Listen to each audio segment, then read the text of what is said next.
Olá pessoal, bem-vindos a mais um vídeo. Agora vamos fazer a leitura do PCDT de doenças inflamatórias pélvicas, ou doença inflamatória pélvica DIP. A DIP é uma síndrome clínica atribuída à ascensão de micro-organismos do trato genital inferior, espontânea ou decorrente de manipulação, inserção de DIU, biópsia do endométrio, curetagem, entre outros, comprometendo o endométrio, endometrite, tubas uterinas, anexos uterinos e ou estruturas contíguas, salpingite, miometrite ou oferite, parametrite, pelviperitonite. Constitui uma das mais importantes complicações das ISTs e um sério problema de saúde pública, sendo comum em mulheres jovens com atividade sexual desprotegida. Está associada a sequelas importantes a longo prazo, causando morbidades reprodutivas, que incluem infertilidade por fator do ovário, gravidez ectópica e dor pélvica crônica. As taxas variam na literatura de 9 a 20% e aumentam com o número de episódios. Estima-se que o caso de DIP para 8 a 10 casos de pacientes com cervicite por algum dos patógenos elencados a seguir. A maioria dos casos de DIP é causada por agentes patogênicos sexualmente transmitidos ou associados à vaginose bacteriana, classicamente reconhecida como as principais etiologias de DIP: Chlamydia trachomatis e Neisseria gonorrhoeae. Tem mostrado incidência decrescente, sendo encontradas em alguns estudos em 1/3 dos casos. Menos de 15% dos casos agudos de DIP não são transmitidos sexualmente, mas associados a germes entéricos. Streptococcus, Peptostreptococcus, bacteroides, Escherichia coli, Streptococcus agalactiae, Campylobacter spp. Patógenos respiratórios, Haemophilus influenzae, Streptococcus pneumoniae, Streptococcus do grupo A, Staphylococcus aureus, ou Mycoplasma e Ureaplasma, que colonizam o trato genital inferior. Os aeróbios facultativos da microbiota são considerados agentes causadores potenciais. No quadro 41 estão listados os agentes etiológicos da DIP. Agentes etiológicos da DIP, causas microbiológicas. Então aqui a gente tem a classificação de acordo com micro-organismos sexualmente transmissíveis, organismos endógenos, micoplasma do trato genital, bactérias anaeróbias, bactérias facultativas, aeróbias. A ascensão dos micro-organismos é favorecida por variações hormonais no ciclo menstrual. O muco cervical, durante o fluxo menstrual, apresenta menor efeito bacteriostático e a menstruação retrógrada pode favorecer a ascensão dos agentes. Características imunológicas de cada indivíduo também podem contribuir para a disseminação da infecção. A progressão da infecção por agentes aeróbios determina maior consumo de oxigênio e diminuição do potencial de oxirredução local, o que, aliado à desvitalização de tecidos, proporciona ambiente de microaerofilia, ou mesmo de anaerobiose, teoria de Murphy. Nesse ambiente, os micro-organismos normais passam a uma fase de crescimento lento e desenvolvem agentes anaeróbios oportunistas. Como resultado, obtém-se uma condição infecciosa polimicrobiana. Mais recentemente, partindo da observação de que 2/3 das mulheres com IST não tinham história anterior ao tratamento de DIP, foi proposto o conceito de DIP subclínica. Essa condição é tão comumente encontrada quanto a DIP clínica e apresenta as mesmas etiologias. A endometrite é frequentemente a primeira manifestação clínica da DIP. O processo infeccioso progride em direção às tubas e a cavidade peritoneal pélvica. Quando atinge o líquido peritoneal, o agente infeccioso pode progredir até o espaço infradiafragmático direito e promover perihepatite ou síndrome de Ficht-Hughes. Os fatores de risco incluem condições socioeconômicas desfavoráveis, baixa escolaridade, desemprego e baixa renda familiar, atividade sexual na adolescência devido a fatores biológicos e comportamentais próprios dessa fase.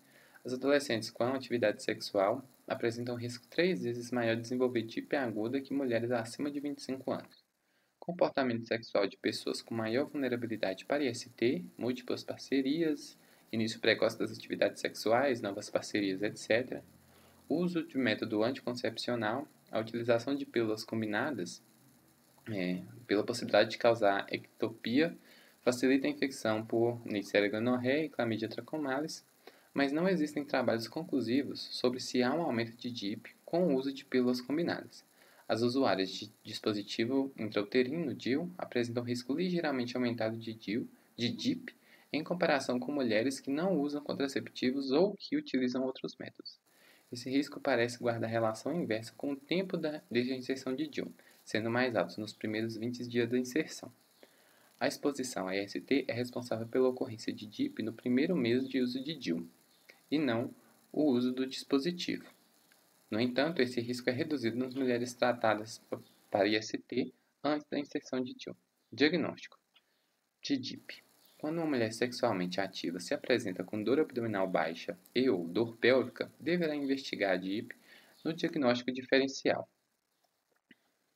independentemente da história de atividade sexual recente. O diagnóstico clínico de DIP sintomática resulta em 65 a 90% das VPP para salpingite, valor preditivo positivo para salpingite em comparação com a laparoscopia, sendo esse último considerado o exame padrão ouro.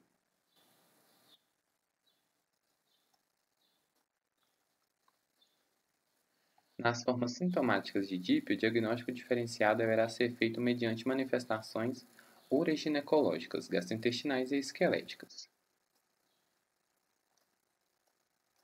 Portanto, o profissional de saúde deve manter um elevado nível de suspeição com o intuito de implantar terapêutica precoce e evitar sequelas.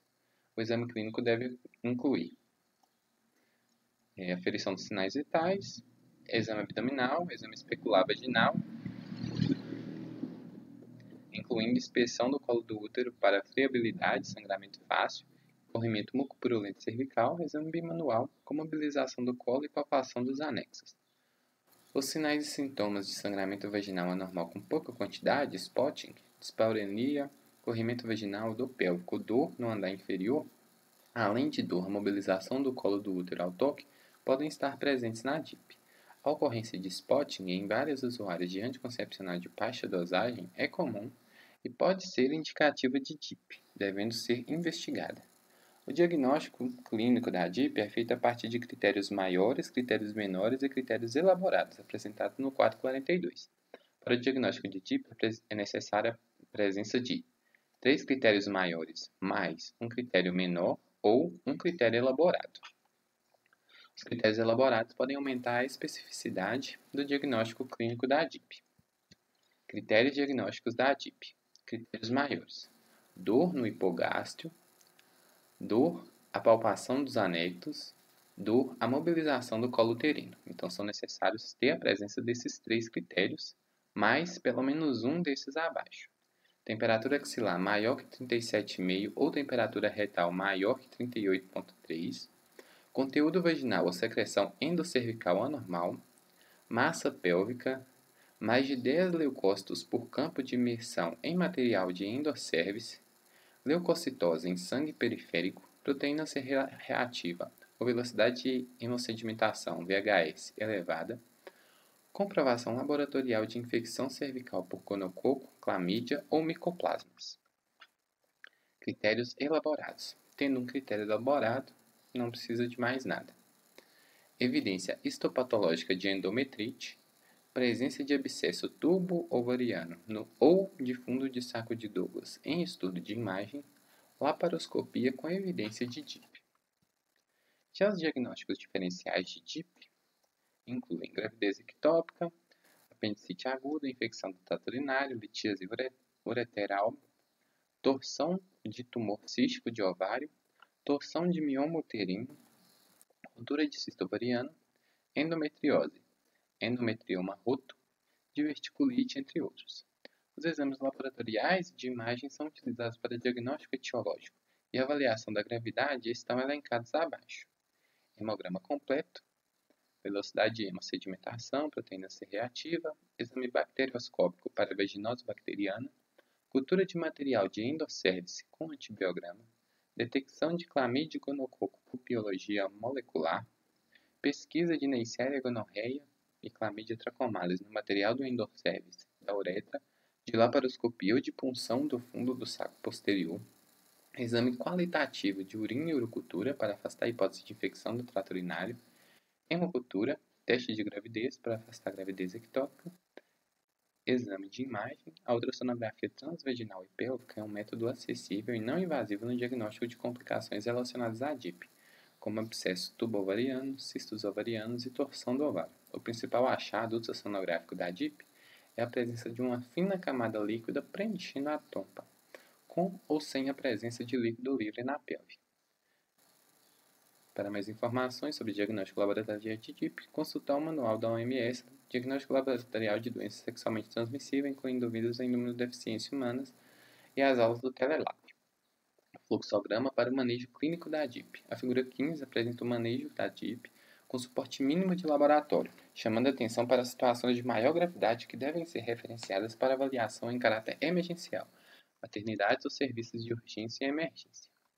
Então, a gente tem aqui esse fluxograma que mostra para a gente qual deve ser o manejo clínico da DIP. Então, a gente tem a história clínica, avaliar as práticas sexuais e fatores de riscos para IST, inserção de DIU ou biópsia de endométrio, curetagem, entre outros. Então, queixa de dor abdominal baixa, aguda ou dor pélvica, anamnese e exame ginecológico, toque vaginal e especular. A gente faz a história clínica e faz os fatores de risco para IST, com a idade abaixo de 30 anos, nova ou múltiplas parceiras sexuais, parcerias com IST, história prévia ou presença de outro IST, uso irregular do preservativo. Então, a gente vê, seguindo, se tem a presença disso, a gente vê se tem sangramento vaginal ou atraso menstrual ou parto ou aborto recente. Se tem, a gente vai referenciar. Se não tem, a gente vê se tem um quadro abdominal grave, com presença de defesa muscular, ou dor à palpação, ou temperatura axilar maior que 37,5 ou oral maior que 38,3. Se tem, eu vou referenciar. Se não tem, eu vou para o diagnóstico clínico de DIP. Se tem 3 critérios maiores, mais um critério menor ou um critério elaborado. Então, aqui são aqueles critérios que a gente já leu. Critérios maiores precisa ter os 3, mais um critério menor, ou então um critério elaborado. Se não fecha esse diagnóstico com esses critérios, eu vou investigar outras causas. Se fecha o diagnóstico com esses critérios, eu vejo se precisa de internação hospitalar. Se precisa, eu vou referenciar, e se não precisa, eu vou coletar material e investigar gonorreia, clamídia, tricomoníase e vaginose bacteriana e iniciar o tratamento ambulatorial e agendar o retorno em 3 dias. Se houve melhora, aí eu vejo se houve melhora em 3 dias. Se não houve, eu referencio. E se houve melhoras, eu mantenho a conduta enfatizando a adesão ao tratamento. E aí oriento medidas gerais para todas as ISTs, que é realizar orientação centrada na pessoa e suas práticas sexuais, contribuir para que a pessoa reconheça e minimize o próprio risco de infecção por uma IST, oferecer testagem para HIV, sífilis e hepatites B e C, oferecer teste molecular para detecção de clamídia e gonococo, oferecer vacinação para hepatite A e B, para HPV, quando indicado, informar sobre a possibilidade de realização de prevenção combinada para IST, HIV e hepatites virais, tratar e acompanhar e orientar a pessoa e suas parceiras sexuais, notificar o caso quando indicado. Então, esse é o fluxograma. Esse vídeo fica por aqui. No próximo vídeo, a gente conversa um pouco mais sobre o tratamento da DIP. Se inscreva no canal, deixe seu like. Muito obrigado. Até agora.